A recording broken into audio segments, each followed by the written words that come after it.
Yeah, this looking forward to a big weekend on the road.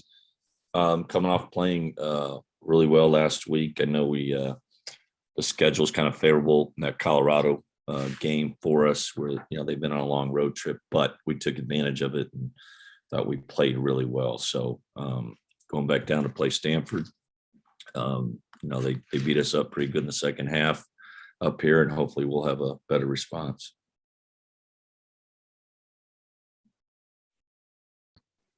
Morning, Coach. How's it going? Good, Jim. How you doing? I'm great. So just first off against Stanford, try and not go on a 14-minute drought this time. We're going to give it a shot, and no promises, no guarantees. One thing on that, and I know this is not something you probably want to revisit from that game, but you guys did a pretty darn good job defending for a pretty good stretch there, to the sense where for 11 of those minutes you were leading. I mean, is that something where you can point to say, hey, we were defending really well, we just couldn't make any shots?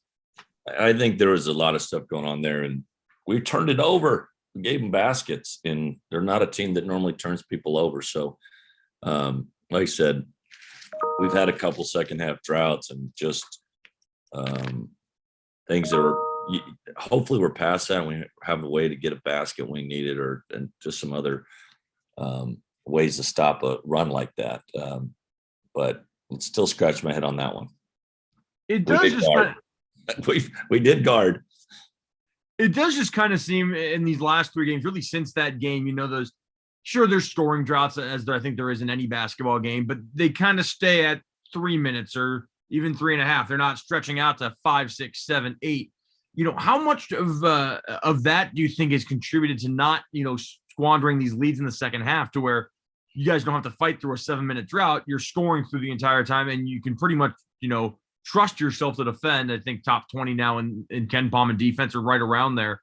How much do you think that's been a contributing factor to ending these droughts? I think that, and I think FA and Muhammad have taken a little nice positive step forward and given us good low post scoring. We do shoot a lot of threes, and you can have droughts and big swings in the game. It shouldn't be a shock that we've lost leads, because we're a little too dependent on it and hadn't shot it well enough. But establishing, even knowing the post, he's been really good for us there, and then just giving us some different ways to score, instead of just trying to go pick and roll and or running off some screens and stuff with our jump shooting. That can dry up on you.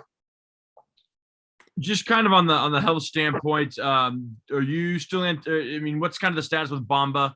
Do you have him this weekend or this week? No, don't know. We'll know more today, kind of day to day right now. So not sure. I think he'll, just gauging. I think he'll be available. I would imagine he'll be available. I don't know if he'll be 100%, but I think he'll be available.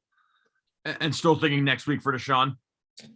That's optimistic. Yeah, but that's kind of the timeline we're working off of. No shades anymore. That was. No, I know it's big. The shades are off. So the Ray Charles look is done. We're moving on. I forgot to ask you this after the Colorado game the other night, but it kind of seems that the team has adopted the once we turn it on, we can't turn it off saying.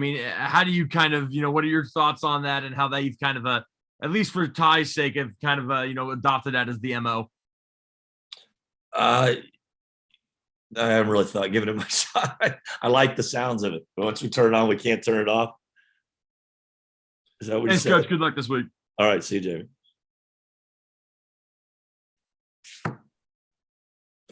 Hey, Coach, how you doing? Great, Colton. How you doing? Great, thank you. You talked a little bit about the familiarity growing. How are you kind of seeing that coming out on the court over the past, few weeks as it's improved?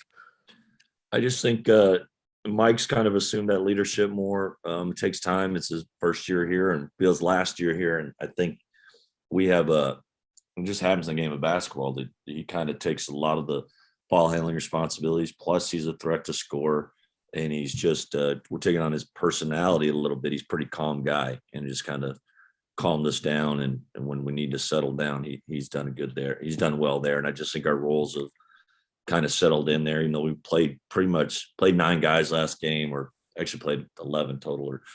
but really played 7 the majority of the time. And that's when this time of season, you're hoping to get down to 7 or 8 that are going to really take on the majority of your minutes. And because I think guys start to get a feel for what the expectations within the team too, for each other. Kind of a similar question defensively. You guys are the top scoring offense in the Pac-12 right now. I know you hang your hat on that end, but it seems like over the past few weeks they've kind of taken a step forward on that side. How have you seen them kind of progress, in recent weeks, especially on that end? I said, I think FA has been finally getting a little more healthy, a little more confident. I think that helps. The Muhammad too.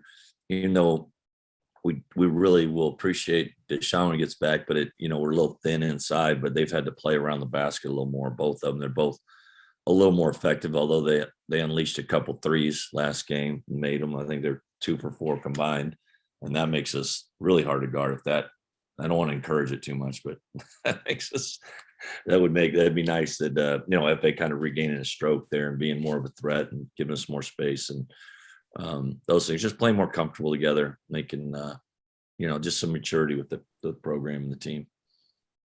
What'd you learn about the Bay Area schools last time you played them, and could you give us just a kind of a quick scout on those guys?